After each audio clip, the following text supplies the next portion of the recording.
Welcome to the Happy Customer channel. On this week's episode, we sit down with Ajay Goel, founder of GMass, and talk email marketing, AI, sales, and more. Let's dive in. This episode is brought to you by Buena Vista Creative, Miami's premier digital marketing agency. Visit buenavistacreative.com for more info on how Buena Vista can help your business increase revenue and create the brand and digital presence it deserves. Video and podcast production, web and app development, search engine and social media marketing, logo creation, outdoor, print, swag, and more. Visit buenavistacreative.com to learn more. My man. How's it going? Good to see you. You too. You're the first guy that ever introduced me to, or at least told me I should be doing email marketing. In 2011, you told me to buy Bitcoin, which I didn't do, and you did. You are my tech Yoda. Welcome to the show, Ajay Goel. Well, thank you. And not a lot of people can say this, that they met in Havana, Cuba, like you and I did, on a humanitarian mission. That's true. That's the foundation of our friendship. I forget about that sometimes. You know, you get to know someone really well, and where you met, the origin story kind of fades off into the background. Yeah. I think we met like in a taxi or something like that. Yeah. In Cuba. But like I said, great to have you on the show, my man. Great to have you for a little fireside chat. Your origin story is crazy because I don't even think you've ever had a boss. You started all your businesses like in college or shortly thereafter, right? I've had some bosses. I had some bosses back in the early days. I mean, I had jobs in college. I actually don't like when people say that business owners don't have a boss, because I basically feel like all of my clients are a boss. So really, I have tens of thousands of bosses. Yeah. So where did you start this business? So you're an email marketing pioneer, right? Like when I look back at your resume, I mean, you're doing email marketing campaigns, and you built a great business called JangoMail that I actually used to use. When did you start it? How did it all come about? Yeah. So JangoMail, I started that in 2002. And that was a really interesting time in the industry, because that's also when MailChimp started. Right. And MailChimp grew into a behemoth, was acquired by Intuit for $12 billion last year. But a lot of the big email marketing companies, Constant Contact, iContact, Vertical Response, which I don't think exists anymore, but there was this whole crew of these original email marketing companies that all started in that era. And they all started the same way, which is they were a web development company making websites for family, friends, and mom and pop shops and small businesses. And one of the clients would say to them, hey, we need the ability to send an email campaign from our website. And so they built that for them, and then thought, hey, wait a second, this could be a standalone product. And that's exactly what I did with JangoMail and how JangoMail was. And when did you know you had something? So you start JangoMail, you have this web business, and then you start JangoMail. Right, so I'm making websites, got JangoMail going. The website business was hard because it was contract to contract. It wasn't recurring. And back then, this concept of MRR, which is a big term in the software industry now, didn't really exist.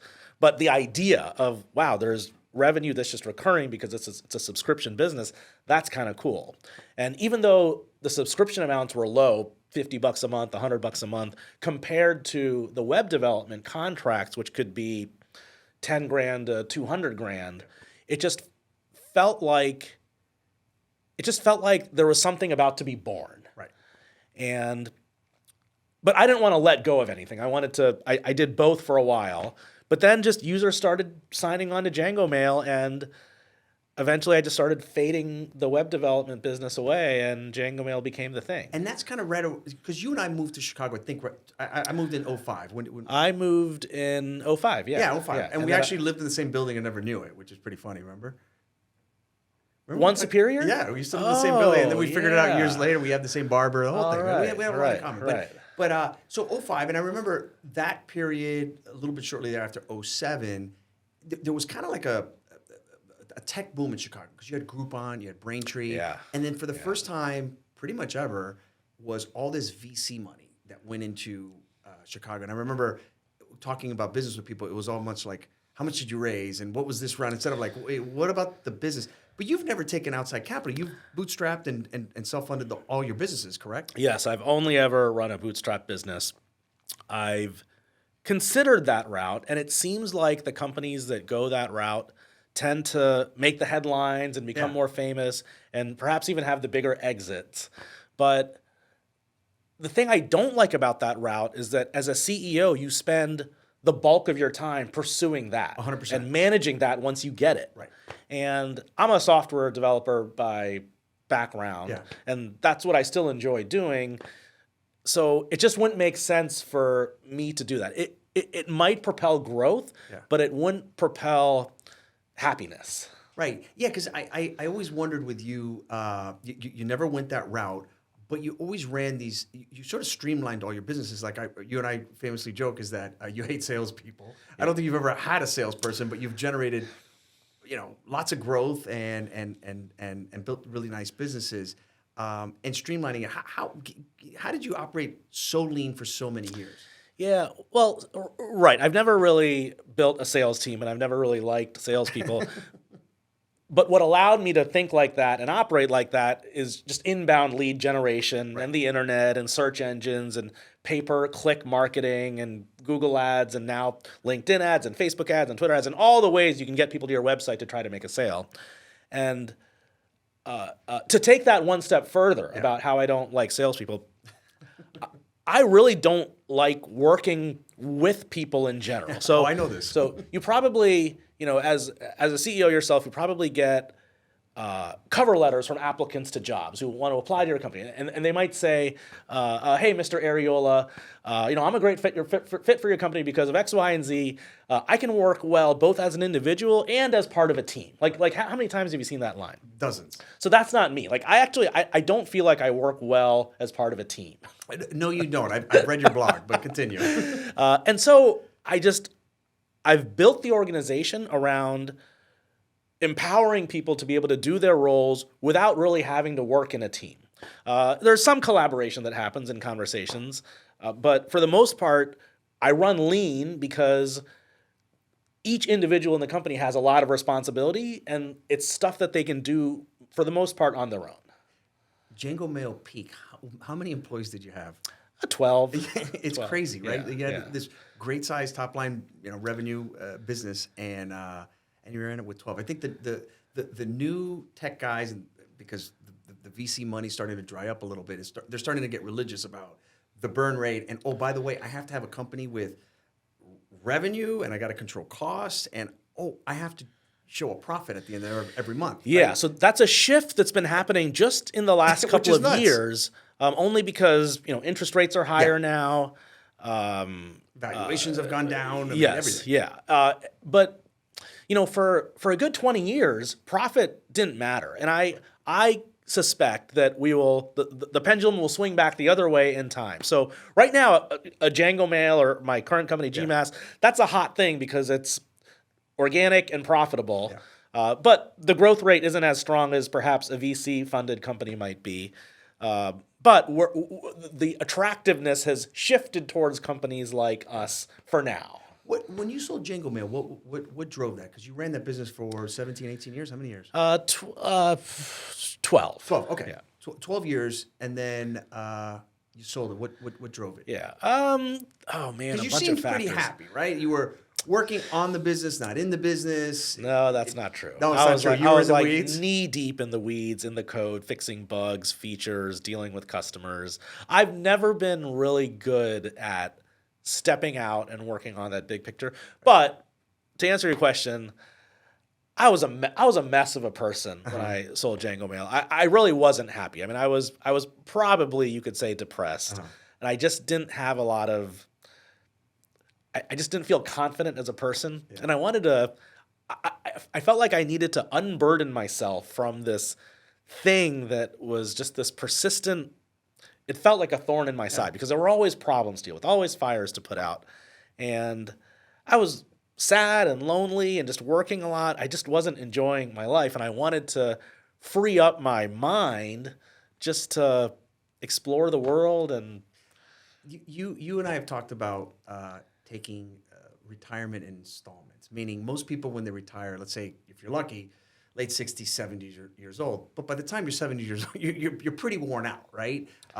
And taking breaks and where you can take 6 months off or a year off or maybe longer is kind of what you did, right? You took some time off, and then what drove you to start GMass? And tell me about GMass, and because it's had a lot of growth as well.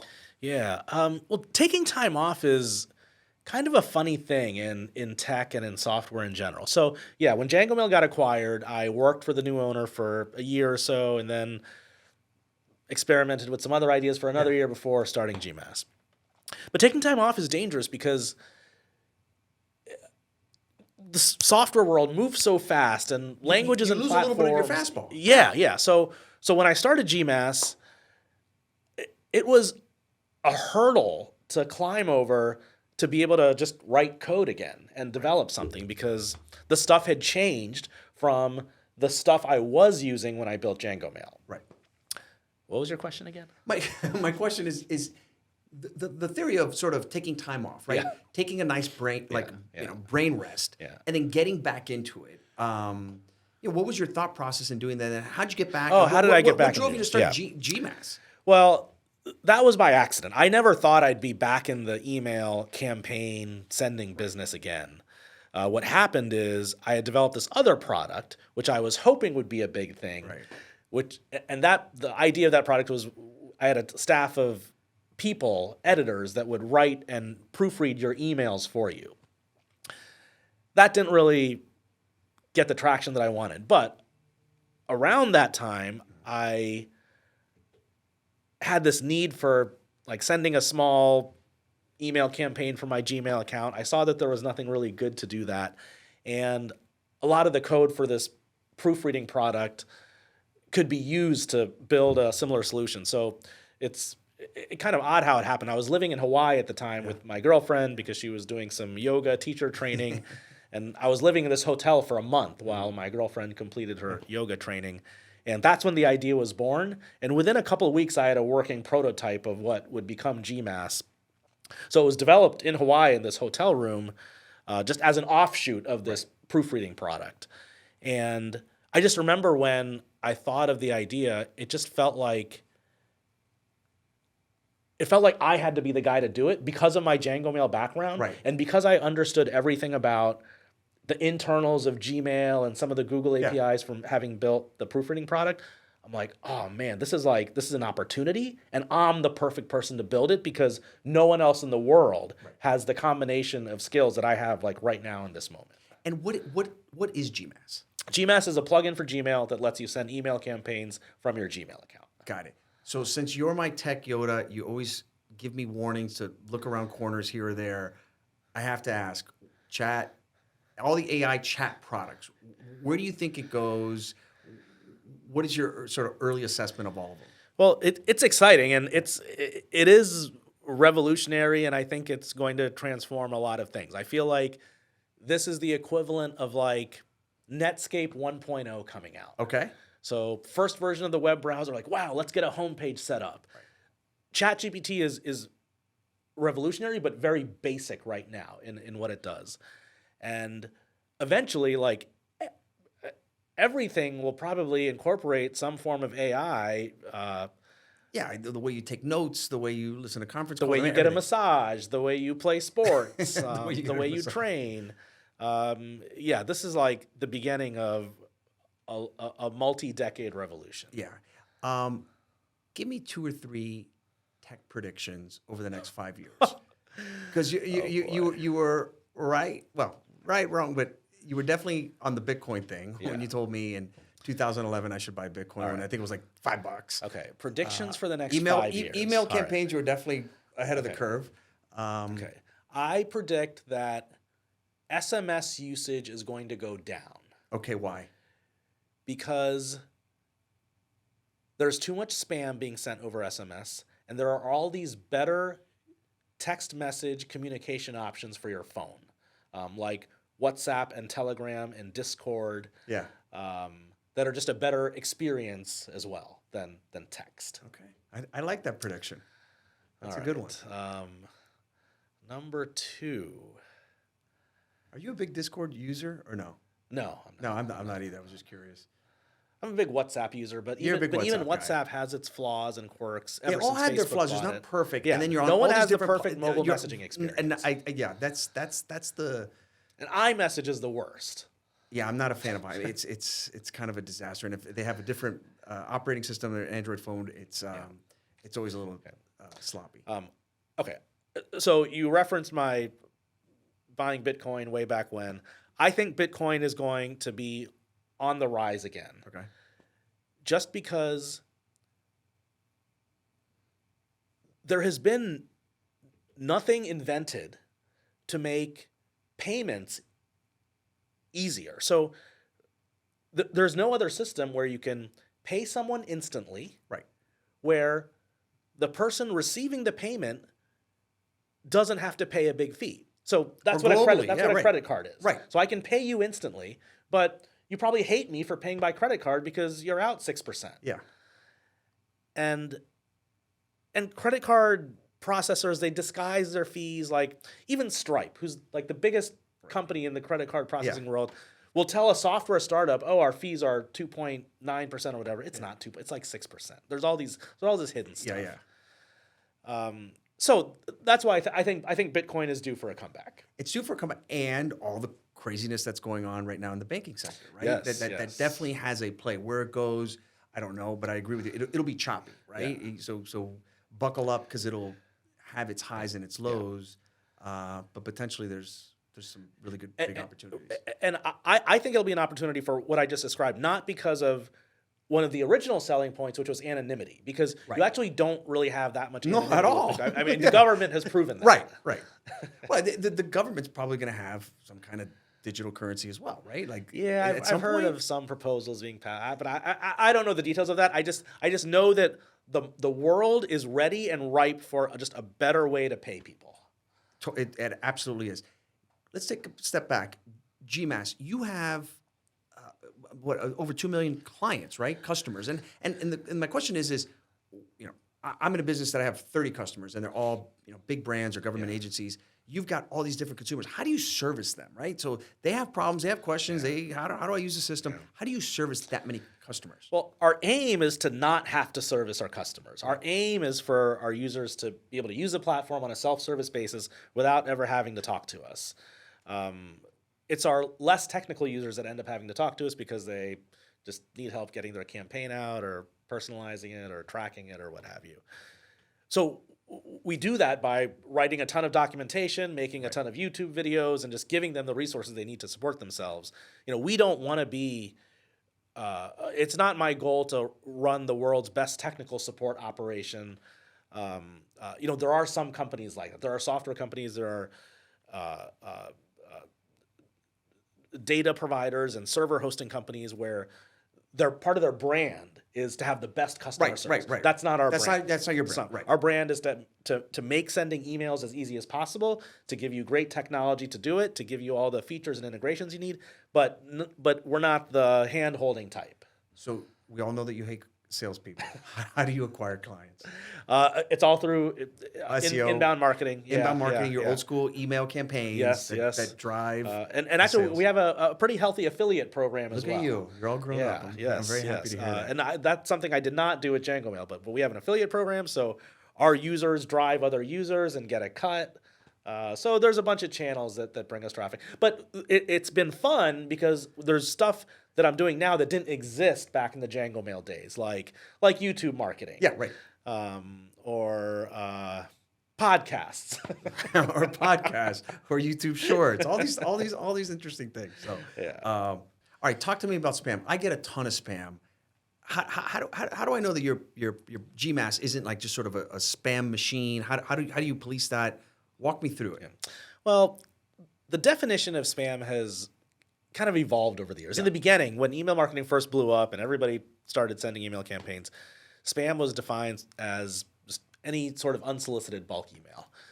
Now, a lot of hardcore anti-spammers will still use that definition, but a lot of the people in my community have relaxed that definition because there's this whole world of emailing called cold email, which is businesses who put together like a lead list of people that they think would be interested in their service, and they send a somewhat personalized email in a low volume fashion. So hardcore spammers were used to sending hundreds of thousands or millions of emails at a time. Now people will send a couple hundred emails at a time, hoping to score a meeting with a potential client. That's what cold email refers to. Now, technically, if you take that classic definition of spam, cold email is still spam because it's unsolicited bulk email, but it's just become accepted. So like even Google allows cold email through to the inbox, and Google is, controls half the world's email flow. Microsoft controls the other half. So, back in the day, the U.S. Congress passed the Canned Spam Act, and other, Europe passed GDPR. There's all this stuff, but there's still plenty of spam going around, and it's still. And how does it protect you from reputation, domain, and all that kind of stuff? Yeah, well, I mean, there is a danger because if you end up sending email that a lot of people don't want, they complain about you, your reputation as an organization, but the domain that is tied to your email campaign goes down, and that's when your emails start to not go to the inbox. Yeah. So you just have to be careful, and I mean, there's a bunch of deliverability best practices. There's DNS records and email authentication protocols to set up and take advantage of. But basically, if you send email that doesn't anger people enough where they click report spam, you'll probably be okay. All right, so let's talk about lead gen. Since you don't have salespeople, how much of your leads come in through paid and how much versus organic? Yeah, probably 10% of our customers come in through paid, Okay. and 90% is organic. If I'm starting a business, where do I start? Like, I have no idea. What do I do as far as SEO, lead generation, paid, organic, that kind of stuff? Just sort of rules of thumb. If I were starting a business now, I probably wouldn't focus on any of that now. Okay. Some people are predicting that SEO is on its way out. Okay. Just because so many people, I mean, what SEO agencies do is they're basically trying to game Google into ranking sites higher that probably shouldn't be ranking higher. Right. By writing content and paid links and all this stuff. And Google's been cracking down on that stuff. So some people say that SEO is out. I mean, what I would do is I would take the approach that Slack took. I don't know if you know much about Slack's origin story, but what they did is they reached out to individual companies that didn't have a good internal team communication system and said, hey, use this thing we got that we built. And I remember the founder talking about, like, once they started doing that, like, once they got their first customer, they had like $1 million in revenue right away from that one customer. So, like, this world that I've been in, I probably would not start a business in the same way again. It's nice because it's you can build a machine to kind of generate leads automatically, no salespeople. But there's disadvantages too. There's high churn. Yeah. There's a lot of credit card fraud and chargebacks. It's not all. And Google can just always mess with the system, and you've got to start from scratch. I mean, it's simple. Similar. Apple changed rules on the App Store. Yes. It screwed Yes. Facebook. All those direct-to-consumer brands got slammed. Yes. GMass GMass is very dependent on Google right now. Right. Because the product is a browser extension, which only works in Chrome. Chrome is the Google browser. Yeah. The extension is for Gmail, which is Google's email product. And we exclusively use Google's APIs to connect into the back end of Gmail. So we are fully dependent on Google. And Google could shut us down. They could, in one of many ways, they could say, we don't like your extension anymore, and they could take it off the Chrome Web Store, which is the equivalent of like the App Store on an iPhone, but for the Chrome browser. Right. They could say, we don't like the emails you're sending, so we're going to cut off your API access. I mean, there's just, they could shut us down like that. And the Chrome store, what's that world like? I mean, how many plugins are there? I mean, there's thousands. It's like apps. There's hundreds of, there's tens of thousands of Chrome extensions. I don't know if it's more than 100,000. But it's similar to the App Store. But, it's changed a lot. When I started GMass, the Chrome store was the wild, wild west. Right. Any developer could write a Chrome extension and publish it right away. No approval, nobody watching your back or anything. And I think the App Store with the iPhone, at least, there's always been a review process. Like, as an app developer, you can't just publish an app instantly. Chrome store used to be that way, but then they changed things because people were running scams and writing extensions that redirected people to malware and all sorts of junk. So now it's just all regulated now. It's just not as easy to do anything anymore. Okay, so the AI, you see this sort of battle between Microsoft and Google. Who wins? It's another prediction I want you to make. Yeah, I don't know. So I've integrated parts of our product with ChatGPT, which is the OpenAI product, and OpenAI now has this partnership with Microsoft. But and I think Google has this thing called Bard. Bard, yeah. I haven't used it. I don't really know. Actually, if I had to guess, my prediction will be that some company that you haven't heard of yet will end up dominating the like AI in wrestling, space. from the top rope, they jump in and they nailed everybody. Right. Okay, got it. Right. My man, before I let you go, I can't let you leave without doing some rapid fire questions. Oh, You ready? okay. All right. Everyone knows you're a big tennis fan. Nadal, Federer, or Djokovic? As what, the GOAT? As the GOAT. Which one? Neither. I'm going with Sampras. Wow. Okay, you're a Sampras guy. You know, I don't like that when people assign the term GOAT to someone, it's always someone current. Like, how can you even compare generations of players to say that only the current generation of players has the best ever? You have to compare the players when they played, like their generation. Like, there's nothing Bill Russell or Michael Jordan could do against the competition they had at their time, right? Right. But the term is GOAT, which is greatest of all time, which Yeah. I think is just a misleading way to characterize people. It's way overused. I mean, how many majors does Grand Slams and majors does Sampras have? Like 20 something? I don't even know. But you're right. You're right. He dominated for a long time. Yeah. And the term GOAT is too loosely. And it's also just difficult to compare generations because equipment and exercise science changes over time. 100%. Yeah. It's tough. But out of those three that you mentioned, I like Federer because he's the nicest guy. The nicest guy. This is why you're picking him. Well, I mean, he won a lot of tournaments. But he's a gentleman. He's a gentleman. And a lot of people would argue that Djokovic is the opposite. He's not quite a gentleman. In fact, he did this really obnoxious thing at. And he dances after he wins. And at the last major, I can't. What month is it right now? It's March. Indian Wells just happened. And you have the Miami Open. No, whatever major tournament just happened. Australia. The Australian Open just happened. At the finals, he wore a jacket that had the number of Grand Slam wins that he had on it, and it was just. He's a great villain, great heel. For Nadal's a nice guy as well. Nadal's a nice guy. He's a class act. Okay, so he's a nice guy that wins you over. It doesn't take. I mean, I do not support champions who are jerks. Okay, all right, I get you. All right, favorite book. I don't read a whole lot these days. I read a lot. I don't read books cover to cover. Okay. I read a lot of short form content. Blogs. We know you're a big blogger. Blogs, yeah. Favorite book of all time? No, now. Life of Pi. Okay, Life of Pi. Look at you, simple man. That's not a simple book. I know. What do you want? You're all about happiness. A silly thing that you have spent a crazy amount of money on. Like that would surprise someone. Like, you spent a lot of money on what? T-shirts.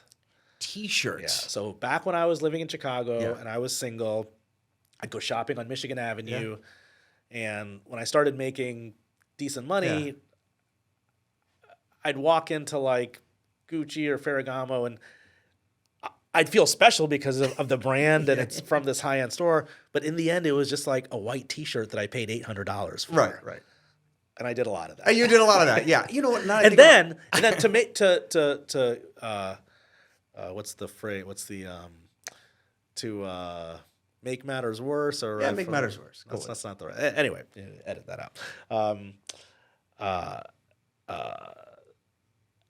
I would think I was hot shit, and I probably had this experience with you where we went out to a hot nightclub in Chicago, like Studio Paris or the Underground. Sure. I don't know if those are the hot clubs anymore, but we'd go and I'd get rejected by the doorman for not having proper attire, and I'd be like, I paid $800 for this shirt, man, but it was still just a plain white T-shirt, and it wasn't good enough. You know what's funny? I've hung out with you a lot for over close to 20 years. I don't think I've ever not seen you in a T-shirt. Like, I've always, like, you're wearing a T-shirt today. Of course you're wearing a T-shirt.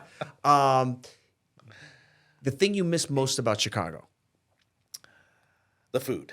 So where I live right now, just there aren't a lot of great restaurants. And Chicago had a lot of great restaurants. It is a great, sushi, deep dish pizza. I always say it's Asian whatever you food. Want, top notch. But there's a lot of them. So you like Italian? There's 20 great Italian. Yeah. You like sushi, steakhouse? There's 20 great. Yeah, I agree. And the service at the restaurants. Yeah. It's one of the things I miss too. One last question: what is your Mount Rushmore of business CEOs? So you get to pick 4, put them on the mountain. Who are those 4? I don't really have like heroes or people that I look up to a lot. I mean, for a lot of my evolution through software, it's cliche, but I've looked up to Bill Gates. I think what he did was brilliant. I think he's a pretty smart guy, despite the taint on his reputation as of late. All right, so that's one. I'm not a fan of Richard Branson. I feel like people who go to Necker Island are probably Something's like, up. lacking in What are you something. doing at Necker Island? What's going on there? That's a weird place. I was a fan of Elon Musk, but recently I think he's just kind of a kook. Okay. You're always a Warren Buffett fan. I have been we a had Warren that Buffett conversation fan. many times. Yeah. Okay, so I'll go Bill Gates, Warren Buffett, but these are so cliche. These are like the most But they're famous the best of the best. entrepreneurs in It's the like it's the, go back to the GOAT. Who are the GOAT?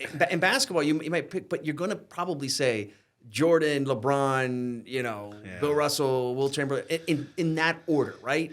And not in that order, but those are the same 7, 8 names you're probably gonna mess around with. Yeah. Ajay Goel won. I'm gonna say my dad. Okay, your dad. So Why?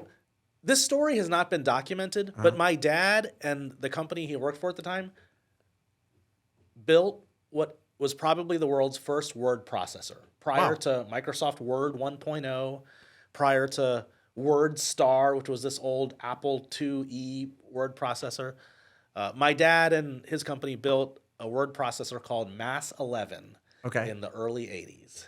Wow. Because you told me your dad's story. He's the one that got you into programming, right? Yeah. And my older brother. And your older brother Microsoft, worked by Microsoft. Yeah. Very cool. My friend, great to have you on the show. How can people find out about GMass or any of your other go to our businesses? website, gmass.co, or hit me up on Twitter. I am part-time snob on Twitter. Yes, you're very active on social media. And they go to GMass, and it's pretty easy to download. Follow one of your YouTube. It's like a 10-second install. On the YouTube instructional video?